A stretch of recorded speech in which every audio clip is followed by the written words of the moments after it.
যমুনা সেতু দিয়ে ২৪ ঘন্টায় ৩৩,০০০ যানবাহন পারাপার। ঈদের আনন্দ পরিবারের সঙ্গে ভাগাভাগি করে নিতে ঘরমুখো হচ্ছে মানুষ।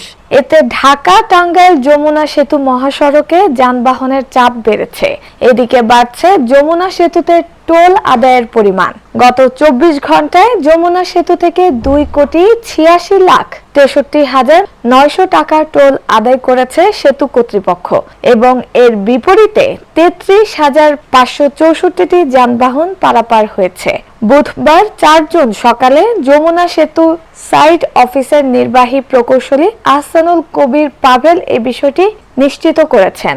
যমুনা সেতু কর্তৃপক্ষ জানায়, সোমবার রাত ১২টা থেকে মঙ্গলবার রাত ১২টা পর্যন্ত ২৪ ঘন্টায় ৩৩,৫৬৪টি যানবাহন পারাপার হয়েছে। এর মধ্যে উত্তরবঙ্গগামী ১৭,৬৫৭টি যানবাহন পারাপার হয়েছে। এতে টোল আদায় হয়েছে ১,৪২,৮৫,৮৫০ টাকা। অপরদিকে ঢাকাগামী ১৫,৯৬০টি যানবাহন পারাপার হয়েছে।